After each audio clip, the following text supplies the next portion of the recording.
Les résultats du second tour de l'élection présidentielle constituent une très grande victoire. Oh, certes pas une victoire pour les Français, mais une victoire pour l'oligarchie économique, financière et industrielle qui a fait main basse sur la démocratie dans notre pays en asservissant à son profit la quasi-totalité des médias de masse.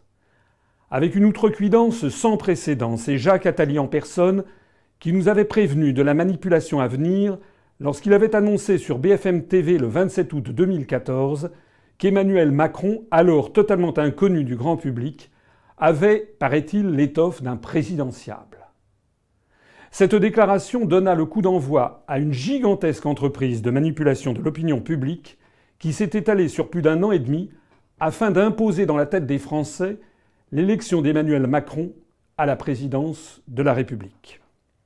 Rien qu'au cours de l'année 2016, plus de 17 000 articles de journaux, 75 couvertures de magazines et des centaines d'heures de passage dans les plus grands médias audiovisuels du pays ont été consacrés à ce personnage et ont été assortis des commentaires les plus ridiculement dithyrambiques. Cette promotion, organisée comme celle du lancement d'une nouvelle lessive, s'est faite plus insistante encore depuis le début de l'année 2017. Le résultat est là. Emmanuel Macron est hélas élu pour 5 ans. Il va pouvoir appliquer servilement les grandes orientations des politiques économiques, les GOPÉ, de la Commission européenne, dont j'ai été le seul à alerter les électeurs pendant la campagne présidentielle. Au cours des mois et des années qui viennent, les Français vont pouvoir constater avec effroi que tout ce que j'ai dit va se révéler exact. En dépit d'une opposition massive des Français, M. Macron augmentera la TVA et baissera l'impôt sur les grandes sociétés, ce qui revient à faire payer les pauvres et à enrichir les plus riches.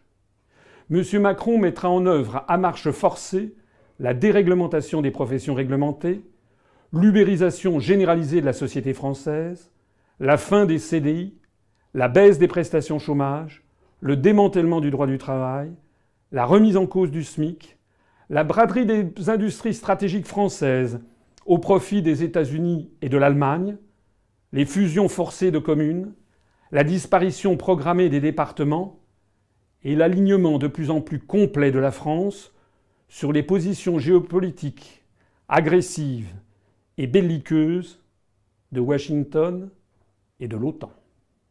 Oui, les forces euro-atlantistes viennent de remporter une victoire à la Pyrrhus, car l'élection d'Emmanuel Macron est fondée sur l'ignorance et sur une extorsion de volonté par des procédés de marketing politique. Cette élection ne repose donc pas sur l'adhésion profonde et sincère du peuple français. En porte témoignage le niveau record atteint par le taux d'abstention qui est, semble-t-il, supérieur à 25%, ce qui constitue du jamais vu depuis 1969 lors du second tour d'une élection présidentielle. En porte également témoignage le pourcentage sans précédent historique des votes blancs et nuls de l'ordre de 9% des inscrits. De telle sorte que M. Macron est élu avec moins de 45% des inscrits, alors même qu'il était opposé à l'extrême droite. Il faut noter qu'il ne rassemble qu'1,5 million de voix en plus que le nombre d'électeurs ayant préféré l'abstention, le vote blanc ou le vote nul, semble-t-il. Françaises, Français, vive la République et vive la France. C'est des gens bons à mettre au mur. Et pan, c'est tout. De qui parlez-vous? Je parle de ces gens-là qui vous gouvernent, qui sont en train de vous conduire pour vous dîner comme à l'abattoir, comme nous conduit les bêtes.